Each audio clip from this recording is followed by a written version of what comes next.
Est-ce que tu peux encore continuer d'acclamer ce matin? C'est la présence du Saint-Esprit que nous honorons. Acclame encore, acclame encore.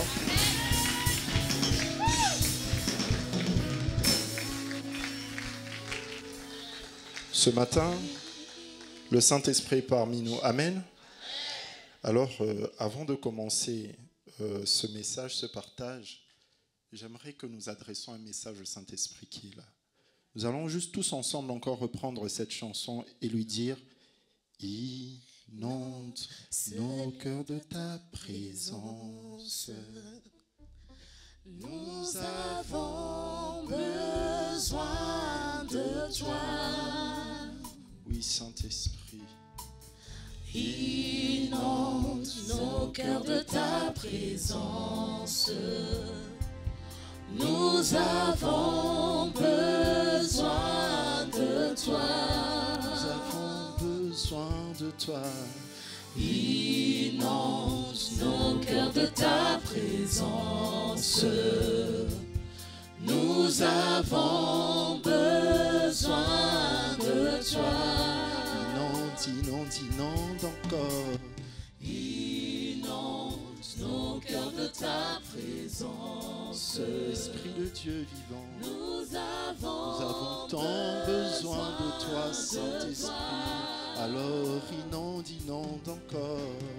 Inonde nos cœurs de ta présence. Nous avons besoin de toi. Oui, cher Saint-Esprit, viens inonder. Inonde nos cœurs de ta présence. Nous avons besoin de toi. Nous avons besoin de ta révélation, Saint-Esprit de Dieu. Alors viens. Viens, cher Saint-Esprit de Dieu.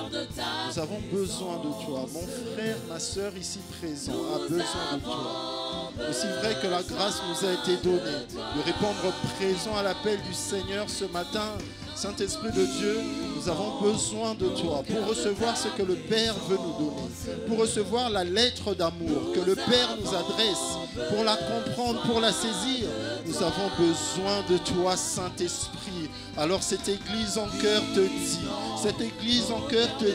Esprit du Dieu vivant, toi qui es là au milieu de nous, toi qui es présent et toi qui es agissant, nous avons besoin de toi. C'est toi qui sais comment ouvrir les cœurs pour les disposer. Ô Saint-Esprit de Dieu, nous ne savons pas le faire par nous-mêmes. Nous ne savons pas par nous-mêmes ouvrir nos cœurs et le disposer. Mais nous savons que toi, tu sais toucher nos cœurs et les rendre sensibles à la parole. Toi, tu sais activer les capteurs qui reçoivent la parole de Dieu. Saint-Esprit, c'est une affaire de cœur. Alors toi qui es présent, inonde, Saint-Esprit, inonde nos cœurs, Esprit de Dieu. Inonde nos cœurs, Esprit de vie. Nous avons besoin de toi. Saint-Esprit de Dieu, viens inonder nos cœurs. C'est avec le cœur que nous voulons recevoir ce matin. Nous avons besoin de toi, Saint-Esprit. Inonde encore. Lebo siabara, lebra satakayaba shete. Viens, Esprit de révélation, viens. Esprit de révélation, souffle sur nous, souffle en ce lieu, Saint-Esprit, souffle sur nous, Saint-Esprit. Les quatre vents soufflent de toute direction, souffle, Saint-Esprit, parce que ton souffle transporte la vie divine. Parce que ton souffle transporte la vie de Dieu. Ton souffle peut redonner vie aux ossements desséchés. Alors Saint-Esprit, ce matin, Ce matin, viens souffler et au contact de la parole, viens redonner la vie. Oh Saint-Esprit de Dieu, Saint-Esprit de Dieu, répands sur cette assemblée ton souffle. Viens, Esprit de révélation, viens nous révéler la parole ce matin. Oh, que cette parole ne soit pas pour nous une source de plus d'informations, une accumulation d'informations, mais viens Saint-Esprit de Dieu, viens allumer la révélation, viens permettre à nos cœurs d'être révélés ce matin de ce que tu veux nous dire, de ce qui sort droit du cœur du Père pour notre cœur. Alors Saint-Esprit sur cette assemblée, Saint-Esprit sur l'épouse de Christ qui se tient en ce lieu ce matin, viens souffler Saint-Esprit. Viens souffler, Saint-Esprit. Viens souffler, Saint-Esprit. Viens souffler, Saint-Esprit. Souffle sur cette assemblée. Souffle sur mon frère. Souffle sur ma soeur. Souffle sur nous, Esprit de vie. Souffle sur nous, Esprit de Dieu. Souffle sur nous, Esprit de Dieu. Et que la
encore devant toi ce matin. Nous te rendons grâce, Seigneur, parce que tu nous permets d'être présents dans ta présence. Toi qui es là, Saint-Esprit de Dieu, nous savons une chose pour certaine. Ta présence fait la différence, car ta présence est agissante. Alors, Saint-Esprit de Dieu, ce matin, exerce ton ministère. Exerce ton ministère dans le cœur de mon frère, dans le cœur de ma soeur. Exerce ton ministère. Prends les paroles que tu m'as confiées ce matin et mets-y ton cachet. Et mets-y ta vie. Aie compassion de nous, car nous sommes venus ici pour recevoir la parole qui peut nous rendre libres. Non pas mes paroles, Saint-Esprit, mais tes paroles. Non pas moi, mais toi. Alors je me fais une joie de disparaître ce matin afin que Christ soit rendu visible. Souffle sur nous, Saint-Esprit. Souffle sur nous, Saint-Esprit. Viens glorifier Jésus. Viens glorifier le Père. Et que toute la gloire et que tout l'honneur soit rendu à Dieu. Dans le nom de Jésus. Est-ce que toute l'assemblée peut encore faire monter les applaudissements ce matin pour le roi des rois, pour le Seigneur de seigneurs, celui qui est présent au milieu de nous ce matin, la parole de vie, Jésus-Christ le juste, par son esprit, le glorieux, le magnifique et le merveilleux Saint-Esprit. Oh, je ne t'entends pas, élève encore le niveau. Honore la présence du Saint-Esprit, honore la présence du Saint-Esprit, et qu'à Dieu soit toute la gloire et tout l'honneur. C'est au nom de Jésus que nous avons ainsi prié. Ensemble, nous disons tous Amen 3 fois. Amen. Amen. Amen. Encore une fois, bonjour à toutes, bonjour à tous. C'est une véritable joie, un privilège d'être devant vous ce matin pour apporter la parole. Vous savez, c'est pas toujours évident. J'ai vu mon père faire cet exercice plusieurs fois. Et d'habitude, c'est moi qui suis derrière là-bas. Et à chaque fois que je vois le pasteur Mira devant, je dis toujours « Ah, compassion, c'est pas facile ». Aujourd'hui, je peux vous assurer que je connais cette expérience et on fait ça de manière traditionnelle, mais le faire aujourd'hui prend une autre saveur. Alors, je vais vous demander à m'aider à faire ceci, à rendre grâce à Dieu par des applaudissements pour la vie de son serviteur, pour le prix qu'il paye dimanche après dimanche. Je vous assure, c'est le sacrifice d'une vie. Ce n'est pas facile et l'accepter, accepter de mourir pour que d'autres vivent, ça mérite que nous rendons grâce à Dieu pour sa vie. Amen. Amen. Amen, amen, amen, amen, amen, amen. Alors, avant de vous asseoir, je sais que vous êtes debout depuis un moment, encore quelques petites secondes. Avant de vous asseoir, j'aimerais tout simplement que vous applaudissiez encore, mais cette fois-ci pour rendre grâce à Dieu pour vos propres vies. Parce que vous avez répondu présent au rendez-vous de son amour. Amen. Je vous prie de prendre place dans sa présence. Amen, amen, amen.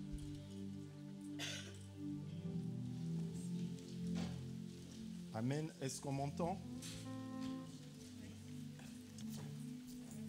Amen. Est-ce que vous m'entendez bien? Amen. Gloire à Dieu. Est-ce que quelqu'un peut dire gloire à Dieu ce matin? Gloire à Dieu. Amen. Je crois vraiment que le Seigneur veut nous faire du bien. Et pour nous faire du bien ce matin, le Seigneur a choisi de tuer une personne pour que la vie soit répandue sur vous. Alors je prie vraiment que par le partage de ce matin, que chacun de vous reparte d'ici avec ce que le Seigneur a prévu. Amen. Alors, ça fait 2 semaines maintenant, parce que la semaine dernière, nous avons été bénis avec le passage du pasteur Christian ici. Mais il y a 2 semaines de ça, nous étions connectés à l'apôtre de la maison, l'apôtre Yvan. Et il y a 2 semaines, dans le message de l'apôtre, il venait questionner, challenger les profondeurs de nos fondations. Autrement dit, il nous exhortait tout simplement à regarder ce qu'il y avait dans nos cœurs. Parce que, comme vous le savez, c'est de nos cœurs que proviennent les sources de nos vies. Amen. Il a dit que la qualité, que la solidité, que la stabilité de ce qu'on retrouvait dans nos cœurs définissait la hauteur que nos vies prendraient. Alors, il a continué et il disait que c'est justement pour cette raison-là que le Seigneur, quand il fait une œuvre en nous, il commence toujours par refaire les fondations. Il commence toujours par regarder, mais qu'est-ce qu'il y a dans ce cœur ? Sur quoi cette dame, sur quoi ce monsieur prend racine? Et c'est là que le Seigneur commence à travailler, sur nos fondations, sur nos fondements. Parce que je vous le rappelle, nous sommes pour le Seigneur une œuvre, une architecture, un édifice. Tu es une architecture, tu es un édifice que le Seigneur bâtit. Et lorsque le Seigneur bâtit quelque chose, c'est jamais timide, c'est jamais petit. Il veut que ça monte et que ce soit visible de tout le monde. C'est pour ça que ce qu'il faut en premier, c'est de s'assurer que les fondations soient bien bâties, que les fondations soient solides, que les racines de nos cœurs trouvent leur source dans son cœur. Voilà pourquoi ce matin, nous allons continuer dans cette même voie. Et quoi de mieux justement que d'aller trouver racine dans le cœur du Père? Et qui dit cœur du Père dit forcément là, regardez le gros indice, la parole. Mais bien tenté quand même. Justement, ce matin, je vais par la grâce de Dieu vous motiver, je l'espère, à venir boire à la source, à venir remplir vos cœurs de la parole. J'aimerais qu'en sortant de ce matin, en sortant de ce culte, que vous soyez tous motivés et déterminés à prendre racine dans la parole. J'espère que par la grâce de Dieu et que par l'action merveilleuse du Saint-Esprit, cela se produira. Alors, le titre de mon message ce matin, c'est « 3 avantages à être enraciné dans la parole ». Est-ce que quelqu'un peut dire « enraciné » ? Amen. Alors, vous savez, il y a cette chanson que j'aime beaucoup et que nous chantons souvent. « Moi, je viens puiser, puiser, puiser, plus de toi encore. » Yeah, yeah. Je travaille encore la grâce du chant, mais je crois que ça viendra. Alors justement, celui qui a dit que celui qui a soif vienne à moi et qu'il boive, c'est Jésus. Et Jésus, c'était la parole de Dieu. Donc, quand nous venons à Jésus, nous venons pour boire. Et nous venons boire exactement la parole. Mais cette chanson que j'aime bien, vous savez, elle m'a un peu fatigué. Pourquoi, je vous le dis ? Parce que, à force de venir puiser, puiser, puiser, on finit par être épuisé si on ne boit jamais. Or, ce que Jésus veut, c'est que vous et moi buvions. Alors, pourquoi ? Pourquoi nous devons venir et boire de cette eau ? Quelle est la raison ou les raisons pour lesquelles nous devons boire de l'eau de la parole ? Je regarde la montre et j'ai dès lors une pression. Avant de commencer ce message, j'aimerais faire une brève introduction sur le sujet le plus important du monde. Et ça va nous aider justement à comprendre pourquoi nous devons boire de l'eau de la source qu'est Christ. Alors, le sujet le plus important du monde, ICC Toulouse, non, ce n'est pas ton mariage, c'est Dieu. Pour ceux qui sont ici depuis un moment, vous savez, la maison ICC a le parcours de formation PCNC, le parcours de croissance de la nouvelle création qui a plusieurs modules, dont le premier s'appelle 001, Bienvenue dans le Royaume. Et dans cette formation, une des premières choses qu'on fait, c'est qu'on présente Dieu. On explique qui est Dieu. Et Dieu s'explique souvent, vous savez, par ses attributs. On en cite plusieurs. L'omnipotence, l'omniprésence, on les connaît comme notre poche. J'aimerais ce matin faire un zoom sur un attribut de Dieu en particulier. Et ensemble, nous allons en tirer quelques conclusions. C'est l'immuabilité. Est-ce que quelqu'un peut dire immuabilité ? Vous savez, je suis congolais, les I et les U, c'est tout un exploit. Et je rends grâce à Dieu que j'arrive à dire bien immuabilité. Alléluia. Gloire à Dieu. Gloire à Dieu. Alors, qu'est-ce que nous devons comprendre dans l'immuabilité de Dieu ? Ça veut tout simplement dire que Dieu ne change pas. Tout ce que Dieu est aujourd'hui, Dieu l'a toujours été. Dieu ne peut pas s'améliorer. Dieu ne peut pas se dégrader. Pour la simple et bonne raison que Dieu est constamment et éternellement parfait. Ce qui est parfait n'a pas besoin d'être amélioré. Et Dieu, aussi grand que vous pouvez le décrire, Dieu est bon, Dieu est grand, Dieu est amour, Dieu est tout ce que l'on veut, il a toujours été ainsi. Avant que nous soyons créés, Dieu était déjà grand. Dieu était déjà fidèle. Avant même la création de l'homme, avant la création des anges, avant la création des cieux, Dieu était déjà tout ce qu'il est. Et ça, c'était assis, c'était établi. J'imagine que la terre a été créée à une certaine date, peut-être le 9 mai, l'an moins 700 milliards avant Jésus-Christ. Mais avant cette date-là, Dieu était déjà ce qu'il est aujourd'hui. C'est son immuabilité. Et ce qu'il faut souligner dans cet attribut, c'est qu'on la retrouve dans chaque autre attribut de Dieu. Vous savez, Dieu est puissant. Sa puissance est immuable. Dieu est fidèle. Sa fidélité est immuable. Dieu est grand. Sa grandeur est immuable. Tout ce que Dieu est ne change pas. Je crois que vous avez bien compris c'est quoi l'immuabilité de Dieu. Bien, plaçons ça quelque part dans une box, on va y revenir. Je suis sûr et certain que si je faisais un sondage à bras levés et que je vous demandais de définir Dieu en un seul mot, mais un seul mot qui pour vous résume tout le divin, vous me direz que Dieu est... Waouh, c'est exactement ça.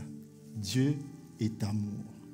Alors, faisons un moment, un stop sur le mot amour, sur l'action d'aimer. Vous savez, pour parler d'amour, on a besoin, allez, on va dire, de 3 facteurs. Un facteur émetteur, celui qui est aimant, donc celui qui donne l'amour. Un facteur récepteur, celui qui est la cible, celui qui reçoit l'amour. Et un 3e facteur entre les deux qu'on va appeler le facteur d'attrayance. C'est quelque chose qui fait en sorte que l'aimant aime l'aimer. Alors, Dieu est amour. Ça veut dire que Dieu aime, que Dieu adresse son amour à quelqu'un, à un être, à tous. Ça veut dire aussi qu'il y a donc un facteur qui fait que Dieu aime. Mais tout à l'heure, nous avons dit que Dieu est immuable, il n'a pas changé. Si Dieu est amour aujourd'hui, Dieu l'était déjà avant que le monde ne soit. Vous me suivez? Bien. Mais, donc Dieu était amour avant que l'homme soit créé. Ça veut donc dire que Dieu n'a pas appris à aimer avec l'apparition de l'homme. Dieu aimait déjà. Dieu adressait déjà son amour. Sauf que, avant que l'homme soit créé, je peux me dire, il y avait le ciel, il y avait les anges. Mais même avant que le ciel et les anges soient créés, Dieu aimait déjà. Avant que tout ce qui vit ne soit, Dieu était déjà amour. Alors je me demande, Dieu aimait qui? Qui était la cible de l'amour de Dieu? Si Dieu a toujours été amour, avant les hommes, avant le ciel, avant les anges, qui était la cible de l'amour de Dieu? Je vous pose une colle. Eh bien non. La cible de l'amour de Dieu, c'était tout simplement Dieu lui-même. D'âge en âge, d'éternité en éternité, Dieu a toujours aimé Dieu. Amen. Amen. C'est pas moi qui le dis, hein, c'est Dieu lui-même. Dans le livre d'Ésaïe au chapitre 48, le verset 11, la Bible dit, c'est pour l'amour de moi que je veux agir. Vous pouvez continuer la lecture du verset. Vous savez, lorsque quelqu'un répète quelque chose 2 fois, ça veut dire que c'est important. Jésus, ça veut dire, en vérité, je vous le dis. Alors, quand Jésus disait ça, la chose qui allait suivre était, bon, il faut connaître le personnage. À chaque fois qu'on insiste, ça veut forcément dire que c'est important. Et ici, on voit Dieu s'exprimer et Dieu dire à 2 reprises, c'est pour l'amour de moi que je veux agir. Oui, Dieu aime Dieu. Dieu dresse d'abord et avant tout son amour à Dieu. On peut nous penser, il y a même une chanson comme ça que j'aime beaucoup en anglais. Je ne vais pas chanter parce que vous avez compris que je travaille encore la grâce. Ça s'appelle God Favorite Baby. Le type, il se dit être le bébé favori de Dieu. Donc Dieu l'aime. Mais sauf que Dieu aimait Dieu avant même que nous on entre dans le game, vous voyez. Dieu aimait déjà Dieu. Et Dieu aime Dieu intensément. Mais posons-nous du coup la question, c'est quoi le facteur d'attrayance de l'amour de Dieu à Dieu? Qu'est-ce qui fait que Dieu aime Dieu? Vous savez tous ici le dire parce que je crois qu'au moins une fois dans nos vies, nous avons fait l'expérience de l'amour. Il n'y a pas d'adolescent dans cet auditorium. Gloire à Dieu. Nous avons déjà aimé. Nous sommes déjà tombés amoureux. Ne serait-ce qu'une fois dans la vie. Sinon, je vous le souhaite. Pourvu que ce soit la bonne saison. Et il y a toujours ce facteur-là. Cette chose, parfois, on n'arrive pas à mettre le mot dessus. On n'arrive pas à dire qu'est-ce que c'est. Mais la chose existe pour autant. Et c'est cette chose qui fait qu'on aime la personne. Mais qu'est-ce qui fait que Dieu aime Dieu? Je crois par la grâce de Dieu avoir trouvé la réponse, et la Bible est là pour confirmer, avant que tout ne soit, quand Dieu n'avait que Dieu pour aimer, qu'est-ce qui attirait Dieu à aimer Dieu? C'était tout simplement son image et sa ressemblance. Qu'est-ce que Dieu trouve en Dieu? Dieu trouve en Dieu son image et sa ressemblance. Regardez, lorsqu'on regarde le récit de la création dans le livre de la Genèse, sur tout le chapitre 1 notamment, on voit Dieu créer les cieux, créer la terre. Et à chaque tombée de la nuit, Dieu vient apprécier son œuvre. À 5 reprises, dans la Genèse 1 au verset 10, 12, 17, 21 et 25, on entend la Bible nous dire « Dieu vit que cela était bon ». Dieu vient et il apprécie son œuvre. Les amis, appréciez ce que vous faites. Ce n'est pas du narcissisme ou quoi. Dieu apprécie ce qu'il a fait. Et bizarrement, on voit dans le verset 31 le discours de Dieu changer. Cette fois-ci, Dieu revient le soir, il a fini la création et il dit « Ça, c'est pas bon ça. Ça, c'est très bon. » Mais pourquoi Dieu dit ça? Parce qu'il venait là d'apparaître dans la création quelque chose qui n'existait pas avant. Un homme. C'est là que nous sommes tous contents de dire « Ouais, je suis très bon. » Attendez. Mais pourquoi Dieu dit que cette fois-ci, c'est très bon? Parce que Dieu venait de créer quelque chose qui avait son facteur d'attrayance, son image et sa ressemblance. Amen. Et c'est justement là que Dieu sait sortir du bon et entrer dans le très bon. Parce que Dieu reconnaît ce qui l'attire. Oula, il y a mon image. Oula, il y a ma ressemblance. Et vous savez, c'est comme ça que l'homme a hérité de l'amour de Dieu, sans aucun effort. Et juste, oh, Dieu m'aime, oui, tu n'as rien fait comme ça. Dieu t'aime parce que tu portes son image et sa ressemblance. Comprenez ici une chose. Parenthèse, l'amour de Dieu ne s'appuie pas sur nos actions. Vous ne ferez rien qui poussera Dieu à vous aimer. Rien du tout. Dieu vous aime par identité, parce qu'il a mis en vous son image et sa ressemblance. C'est ça son facteur d'attrayance. Ce n'est pas vos actions, ce n'est pas l'œuvre de vos mains. Vous aurez beau construire les plus hauts temples qui soient pour sa gloire. Vous aurez beau servir 22 heures sur 24. Il ne vous aime pas plus pour ça. Dieu nous aime parce qu'il y a en nous quelque chose qui, indéniablement, irrésistiblement, l'attire. Et ce quelque chose, c'est lui-même qui l'a placé en nous. Son image et sa ressemblance. Amen. Alors ce matin, je vais t'inviter à faire une petite expérience. Si tu te demandes, mais où est-ce que je peux trouver l'image et la ressemblance de Dieu? Tourne-toi à gauche, tourne-toi à droite. Il y a de quoi dire waouh. Oh, dis-le bien, c'est l'image et la ressemblance de Dieu quand même. Alléluia, gloire à Dieu. Donc voilà, alors, quand Dieu aime, quand Dieu trouve ce facteur d'attrayance, il démontre son amour par des dons. Dieu se met à donner. Quand vous voyez comment Dieu a béni Adam, a rempli et a donné à Adam, on se dit, oh, mais cette affaire d'amour-là, c'est vraiment sérieux. David le décrit dans le psaume 8, du verset 4 au verset 5. La parole dit, qu'est-ce que l'homme pour que tu te souviennes de lui, et le Fils de l'homme pour que tu prennes garde à lui. Tu l'as fait de peu inférieur à Dieu et tu l'as couronné de gloire et de magnificence. Mais pourquoi il a autant donné à l'homme? Eh bien, son image et sa ressemblance. Dieu aime et Dieu donne. L'amour et le don, c'est des jumeaux. Vous savez, je vais vous raconter une petite histoire.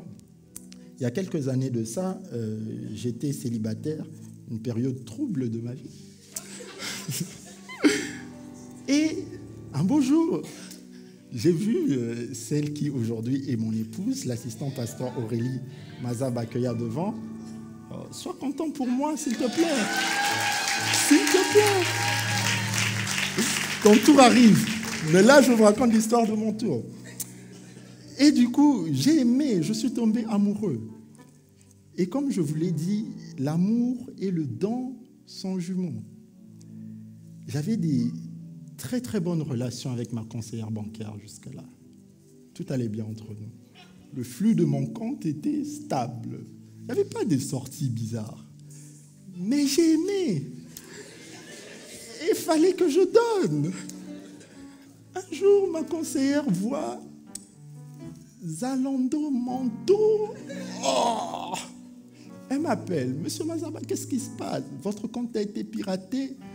Non, madame, j'ai aimé. Quand Dieu aime, il donne. Amen.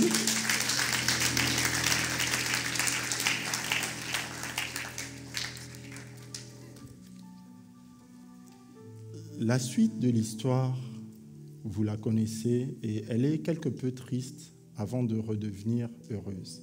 L'homme qui pourtant était l'image et la ressemblance de Dieu va finir par chuter. L'image et la ressemblance de Dieu va finir par être corrompue. Dieu qui jusqu'ici trouvait en l'homme ce facteur d'attrayance ne le trouve plus. Alors qu'est-ce que Dieu fait?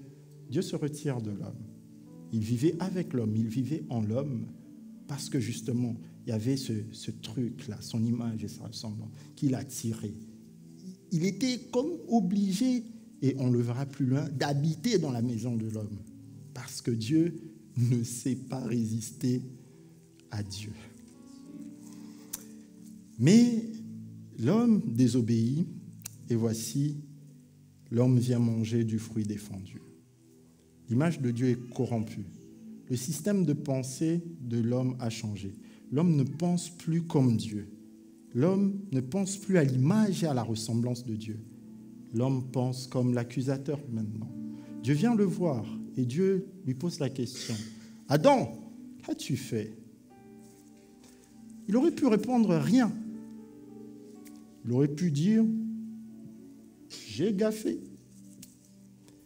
Mais Adam ne répond même pas à la question. Et un nouveau système de pensée, notamment le système de pensée de l'accusateur. Adam, qu'est-ce qu'il fait? Permettez-moi l'expression, il balance. Et il balance qui? Sa propre femme. Vous imaginez comment, quand on n'est plus à l'image, à la ressemblance de Dieu, on peut fonctionner? Comment tu peux livrer ta propre femme? Adam l'a fait. Et si seulement il s'était arrêté là? Adam continue. Non seulement c'est à cause de la femme, mais c'est la femme que tu m'as donnée. Adam venait de trouver l'explication de sa chute. La femme et Dieu. Et dans tout ça, lui, innocent. Innocent.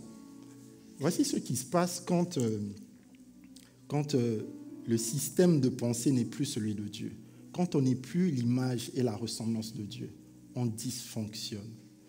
Mais cela dit, Dieu aimait Adam, Dieu aimait Ève. Parce que quand Dieu les a créés, Dieu voulait étendre son amour. Il voulait un nouveau sujet, mais pas vraiment une nouvelle cible d'amour à aimer. Dieu voulait des nouveaux dieux. Dieu voulait lui. C'est pour ça qu'il fait un être texto à son image et à sa ressemblance.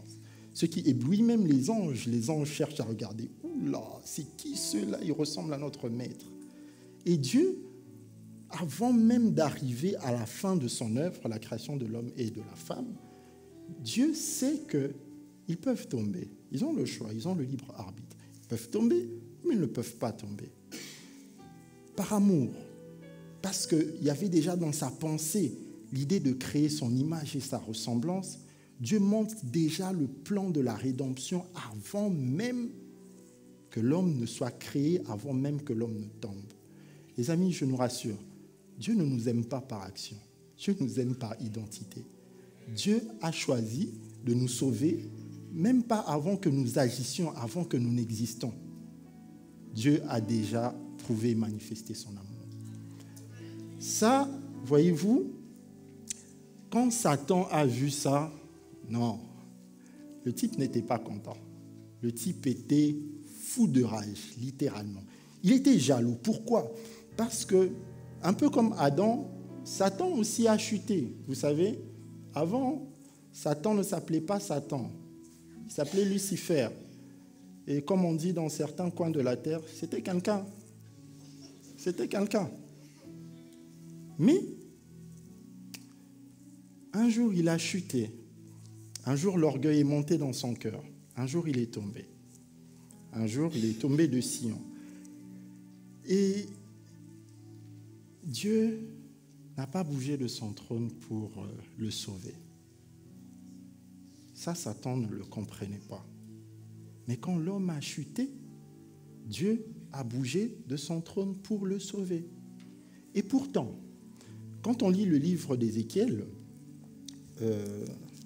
on peut voir là Ézéchiel nous parler un tout petit peu de l'histoire de Satan ex-Lucifer. C'est dans le chapitre 28, on peut le retrouver sur le verset 15-16.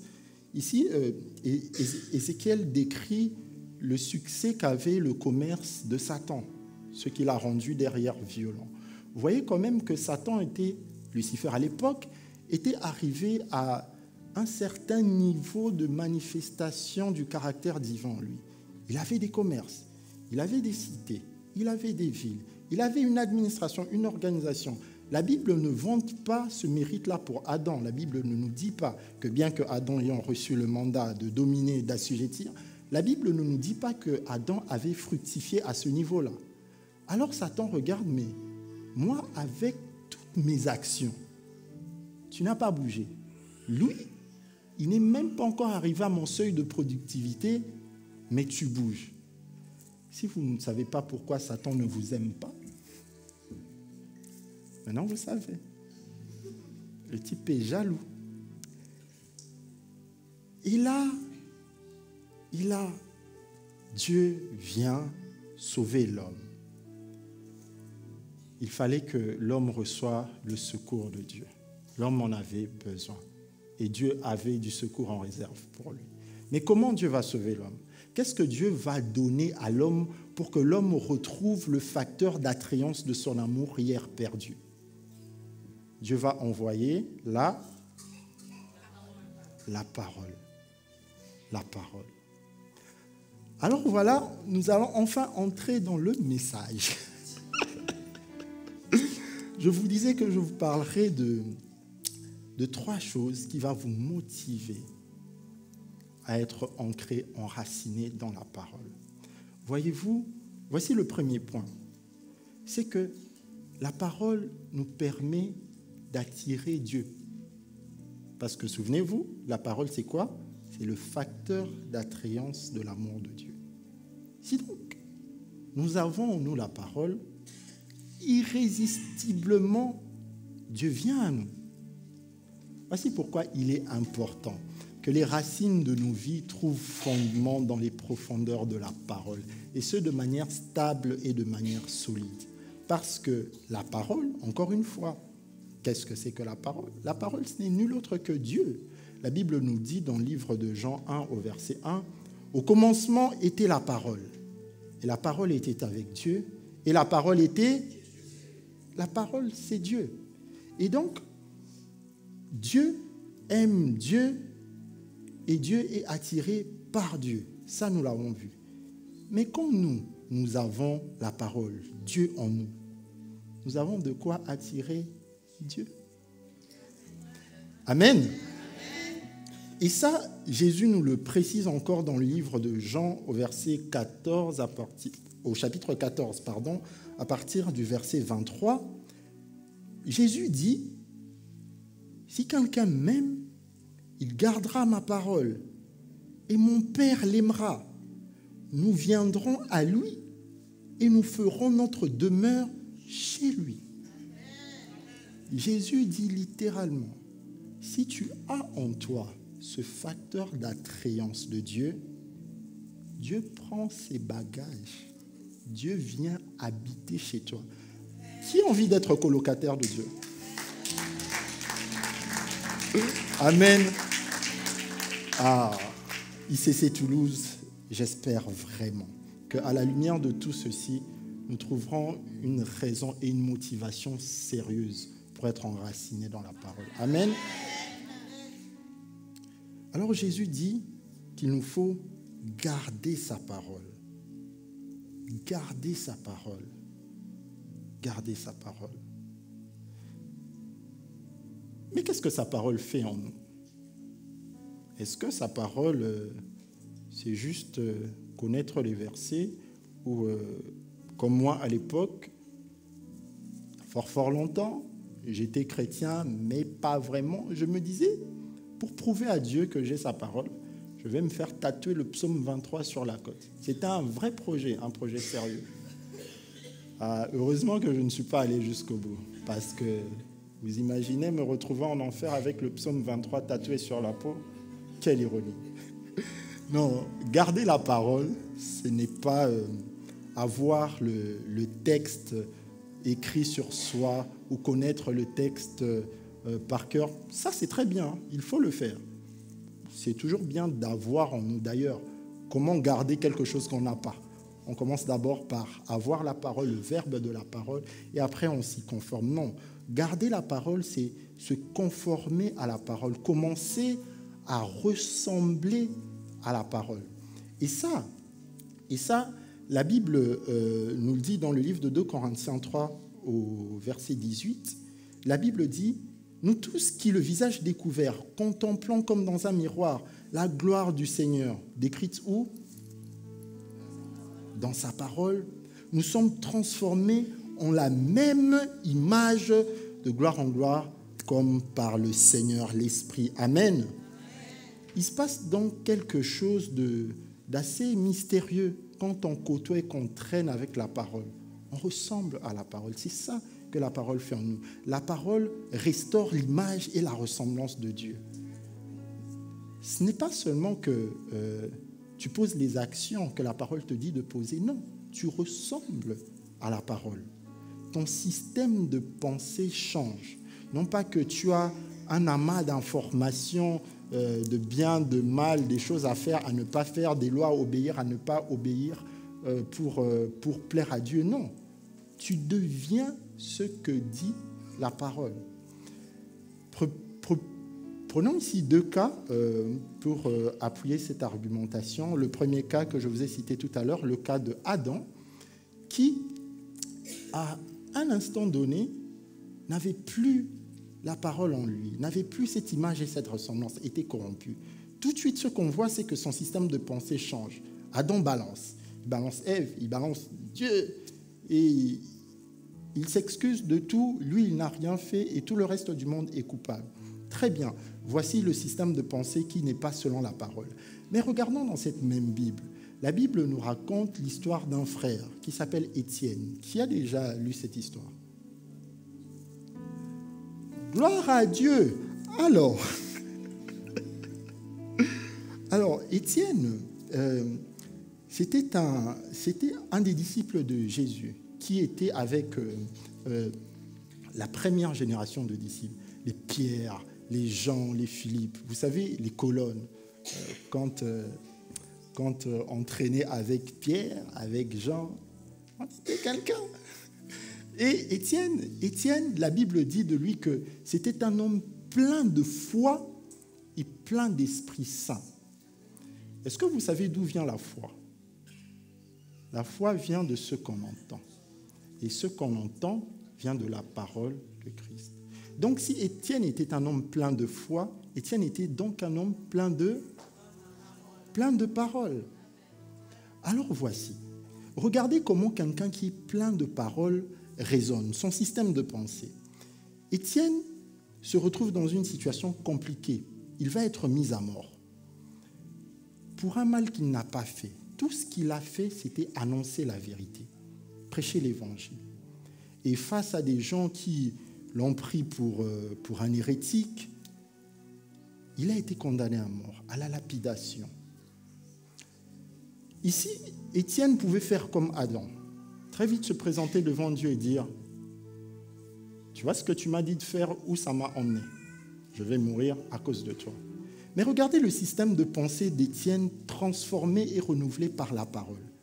Étienne, avant de rendre son dernier soupir, il se présente devant Dieu et il va dire à Dieu: Seigneur, ne leur impute pas ce péché. Si vous lisez la Bible, vous verrez que cette histoire est similaire à l'histoire de quelqu'un d'autre. Ce quelqu'un d'autre s'appelait Jésus. C'était la parole. Jésus, dans la même situation qu'Étienne, tué injustement, va dire à Dieu, « Père, pardonne-leur, car ils ne savent pas ce qu'ils font. » Étienne n'a pas agi comme la parole lui disait d'agir. Étienne est devenu la parole. Étienne est devenu Dieu. Parce que c'est Dieu qui raisonne comme ça. C'est Dieu qui agit comme ça. Et c'est exactement ça que la parole vient faire dans nos vies. Amen.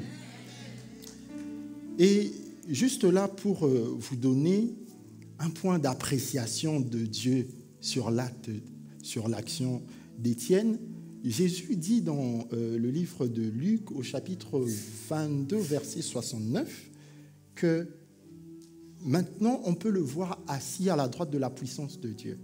Donc Jésus est assis à la droite du Père. Mais avant qu'Étienne ferme les yeux, qu'est-ce que Étienne voit? Jésus a dit qu'il est assis à la droite du Père. Étienne voit le Fils de l'homme, Jésus, debout. Jésus était, permettez-moi l'expression, en mode wow, « c'est mon image et ma ressemblance ». Waouh! Vous savez ce qu'il faut pour attirer l'admiration du Christ? Oui, vous savez ce qu'il faut. La parole. Amen.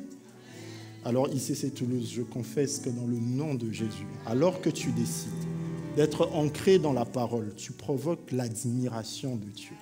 Amen. Gloire à Dieu. Gloire à Dieu. Nous allons accélérer. Deuxième point, et on va aller très vite. La parole te permet de devenir l'associé du Saint-Esprit. Je répète, la parole te permet de devenir l'associé du Saint-Esprit. Ah, si vous aviez compris ça, vous aurez acclamé. Aïe, aïe, aïe, aïe, aïe, aïe, aïe, aïe, aïe, aïe. Oui, il y a une histoire d'amour entre l'esprit et la parole. Et vous savez, Dieu aimait avant la création de l'homme. L'histoire d'amour entre l'esprit et la parole n'a pas commencé avec la création de l'homme. Il s'aimait déjà avant. On entend souvent dire, et c'est vrai, que Jésus, ici sur terre, a dû attendre pendant 30 ans l'esprit. Et pendant ces 30 ans-là, il ne s'est rien passé. On voit donc Jésus, la parole, attendre son associé, le Saint-Esprit, pour commencer véritablement à faire l'œuvre de Dieu. Mais quand vous lisez la Bible, dans le livre de la création, le livre de Genèse, au chapitre 1, toujours au verset 1, vous verrez que la Bible décrit, au commencement, Dieu créa les cieux et la terre. Allons-y, continuons.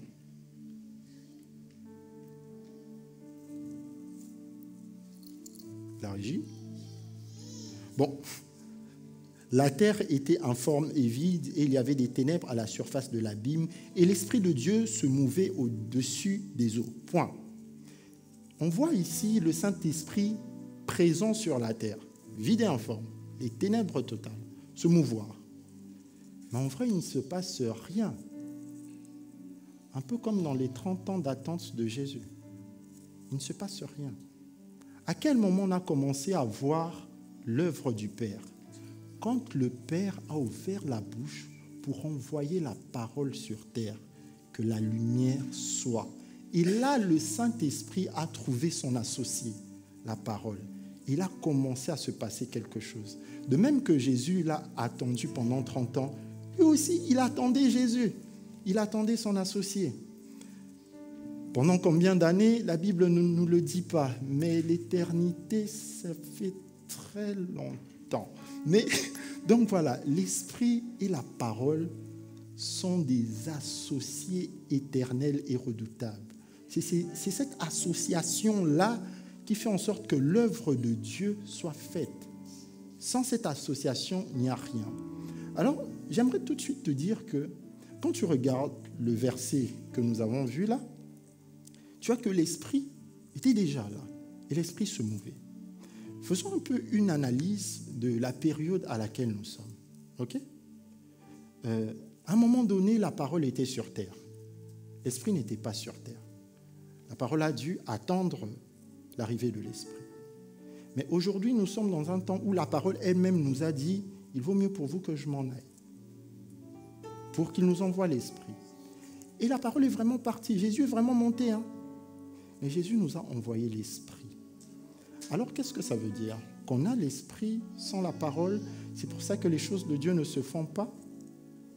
Ce même Jésus, avant de partir, d'ailleurs constamment, n'arrêtait pas de dire « Gardez ma parole ».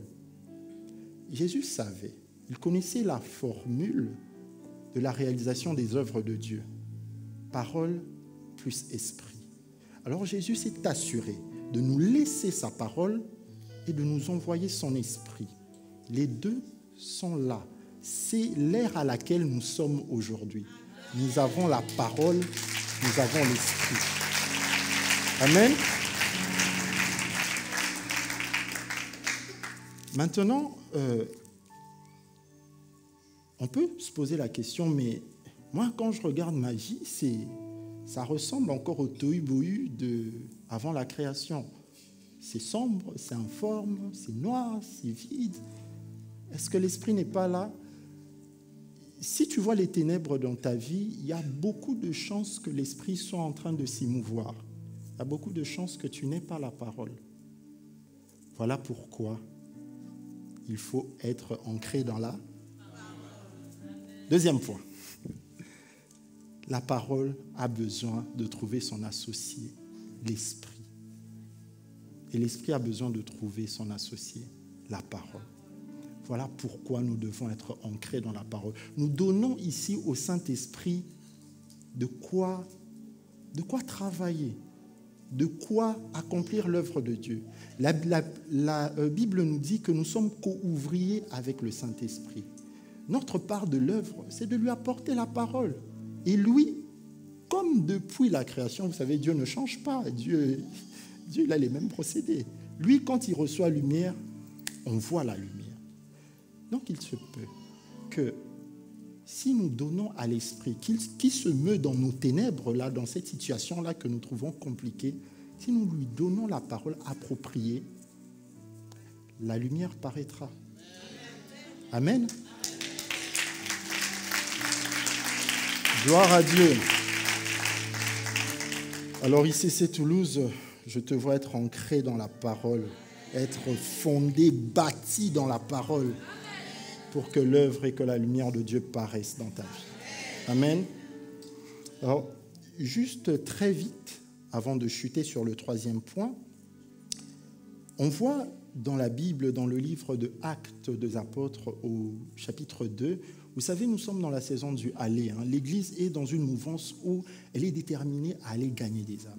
Et le chapitre de Actes 22 nous relate ici la descente de l'Esprit. Et on voit que le Saint-Esprit est arrivé, promesse de Jésus accomplie. L'Esprit arrive et l'Église sort, l'Église va gagner des âmes. L'Église commence à voir des résultats divins. Mais regardez la formule n'a pas changé. Dans ce même livre de Actes 2, on nous parle beaucoup de la descente de l'Esprit. Mais il y a aussi l'annonce de la parole. C'est ça qui va gagner 3000 âmes. L'association est vérifiée. Parole, esprit, 3000 âmes. Je vous assure, ce résultat-là, ce n'est possible que quand on a ces deux-là. Parole et esprit.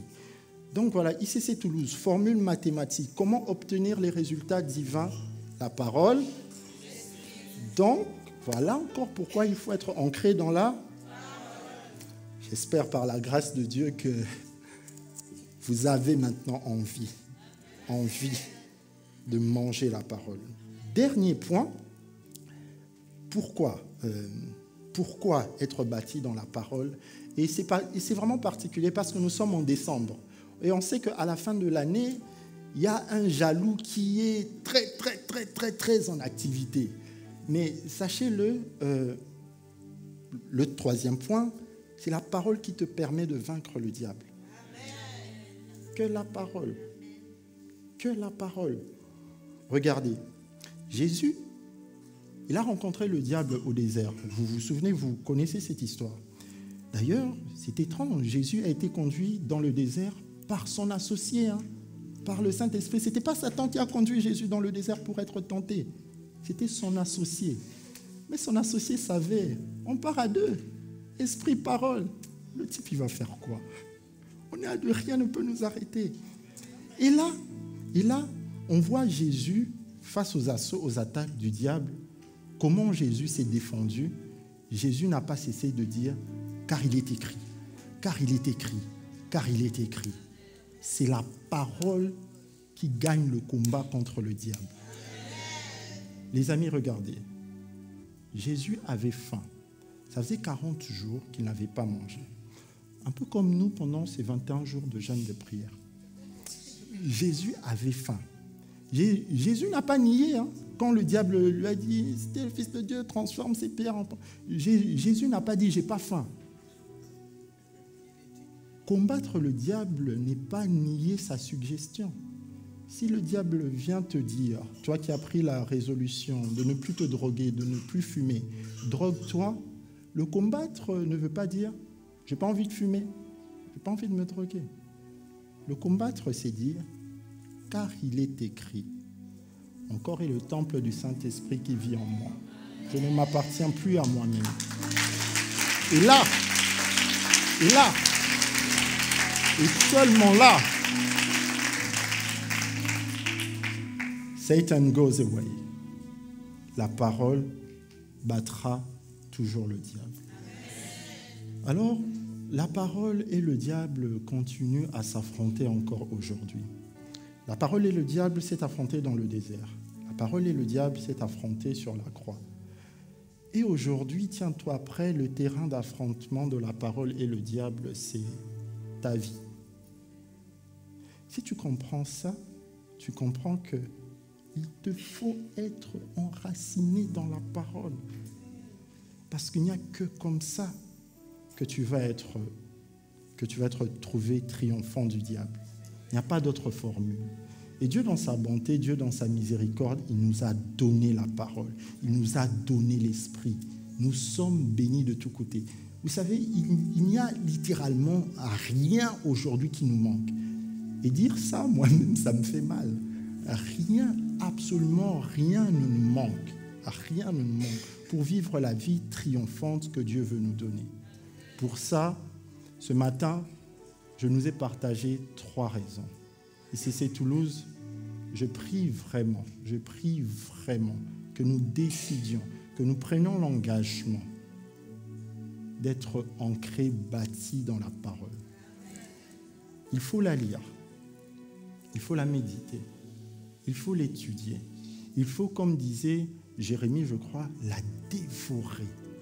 Il n'y a que comme ça qu'on retrouve l'image et la ressemblance de Dieu, qu'on appelle Dieu à être notre colocataire, qu'on devient partenaire et associé du Saint-Esprit et qu'on vainc le diable. Amen. Alors, est-ce que nous pouvons nous lever? Est-ce que nous pouvons nous lever encore, s'il vous plaît?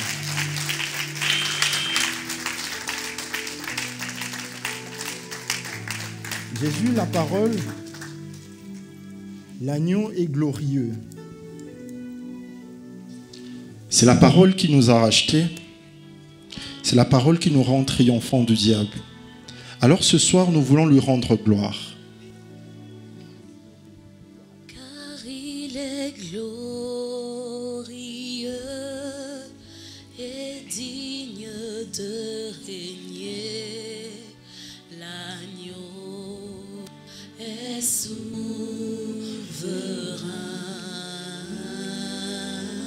Nous élevons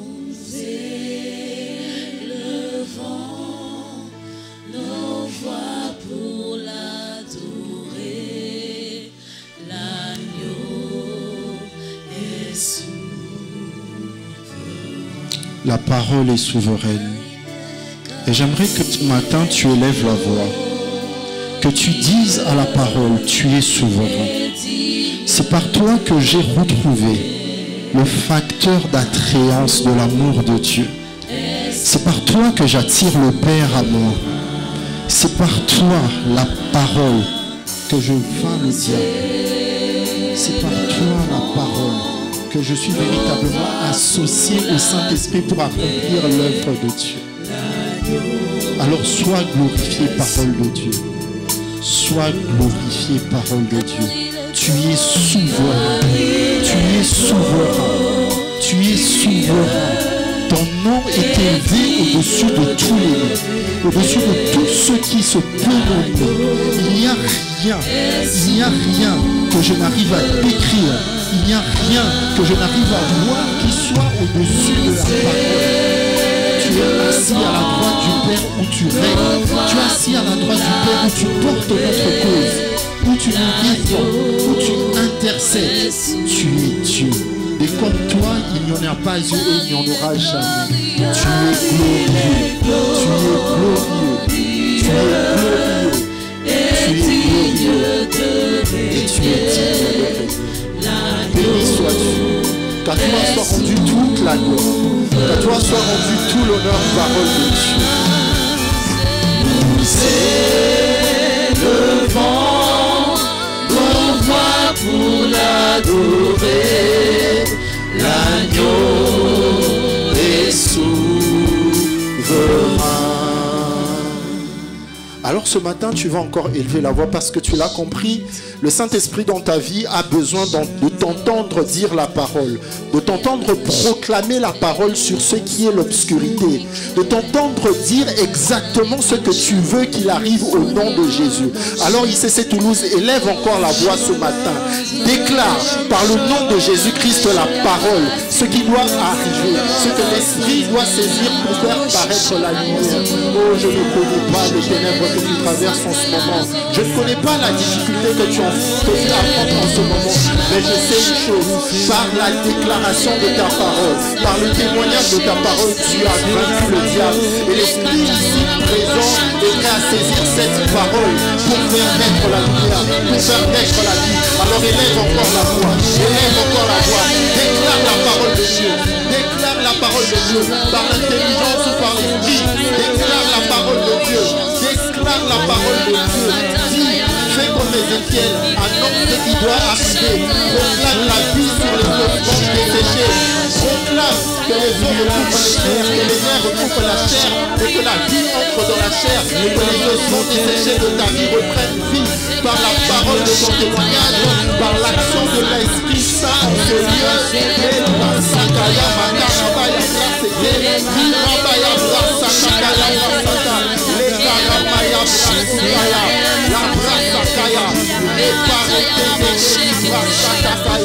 Aujourd'hui sonne la fin des ténèbres. Aujourd'hui la lumière apparaît parce qu'aujourd'hui tu t'enracines dans la parole. Aujourd'hui tes fondements, aujourd'hui tes fondations, parce que tu as pris cette décision d'être enraciné, fondé dans la parole. Tu recouvres l'image et la ressemblance de Dieu. Tu recouvres l'image et la ressemblance de Dieu. Et le nom du Seigneur sera élevé et glorifié dans ta vie au nom de Jésus. Alors est-ce qu'on peut encore acclamer ce matin? Est-ce qu'on peut encore acclamer le Seigneur? Fais monter ton appréciation pour la parole. Fais monter ton appréciation pour la parole. Que le nom du Seigneur soit béni. Que le nom du Seigneur soit glorifié. C'est au nom de Jésus que nous avons ainsi prié. Amen. Amen.